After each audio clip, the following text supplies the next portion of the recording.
So I've just seen the presentation of Lego Marvel Superheroes here at Gamescom, and there were a lot of question marks, a lot of characters still to reveal, but first of all, it's a lot of characters. That's the thing that strikes you. When you see this, it's like you can't even fit them all into one screen almost. It's a bit of a challenge that, but it's got to be an even greater challenge to get them all in there and get them all in the game and make them sort of make them work in the game and have their own unique thing going, right? Yeah, it's been a complete evolution. We didn't start with this many characters. We never planned for this many characters. But all the way along, it's been some sort of juggernaut because, you know, the guys we work with at Marvel, they're great guys, and they keep coming in and going, can you put this character in? And then you've got Lego coming along saying, yeah, can you put this character in? And then we've got the consumers who've been watching sort of the footage of the game saying, can we put these characters in? And we're just like, well, yeah, go on, we've still got space on the disc. And so, you know, we'll put in as many characters as we can. Well, obviously, we've called time on it now. But yeah, we didn't intend for there to be this many. But with such a great IP, you know, you can't help but want to put these characters in. So is it a case of adding a lot of bonus characters that really aren't sort of part of the main game, but that you can play as? Yeah, it's adding that peripheral edge that makes it seem more like the Marvel sort of environment, Marvel universe. So, you know, as well as the great cast that we've got, the Avengers and the X-Men and Fantastic Four and stuff, it's adding in characters that people want to play, like, you know, Ghost Rider or Daredevil or you know, Venom, and, you know, characters that are synonymous with the Marvel environment and universe, but they're not necessarily in our story. And so, you know, people want to play these characters. People want to play Squirrel Girl. You know, people want to play Stan Lee, Stan Hulk. You know, there's so much great stuff in here. And again, you know, the whole office back in the UK, they all want characters in because they're all loving working on this game. So we're just getting in what we can.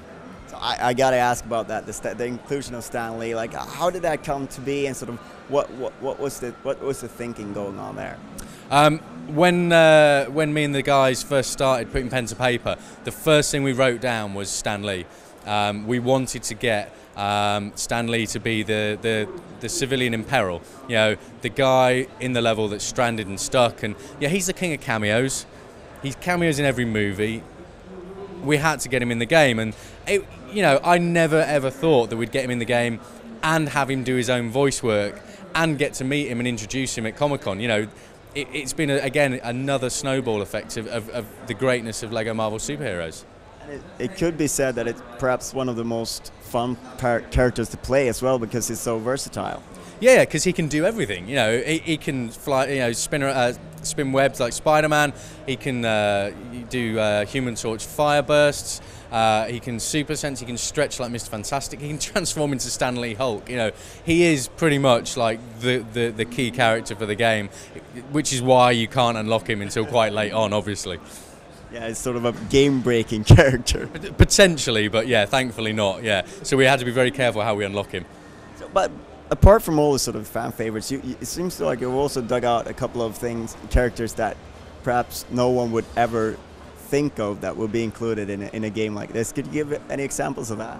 Yeah, well, again, you know, Howard the Duck, he's not known as being a Marvel character, but he's a comic book character. You know, he's had a movie, he's more known for his movie, but he's a comic book character, so we put Howard the Duck in the game. That was actually a request that was, it was on both my early list and the guys at Marvel. It was like, let's get Howard the Duck in the game. Because it's just one of those things that, you know, it's not been done. Why not have a bit of fun with it? And again, you know, we're bringing in villains and heroes from the Marvel Universe that maybe they haven't had their time in the limelight lately. And, you know, we are seeing it more as a duty of bringing Marvel to a new generation. You know, there's a whole load of new people that are going to play these characters and be like, who are these characters? You know, who is Herbie? And it's like, well, you know who Herbie is now because we're going to show you in a Lego way. So yeah, it's been great fun. Is there sort of like is it a good thing to add those kind of characters that perhaps aren't in style with the rest of the cast? Is that a challenge in itself, or is it that it's come naturally because everything is Lego? I think it's pretty natural bringing new characters in that aren't necessarily cool or they're not current necessarily, because, you know, they are going to be current at some point maybe, or someone's going to remember them, and it's just that fan fiction thing.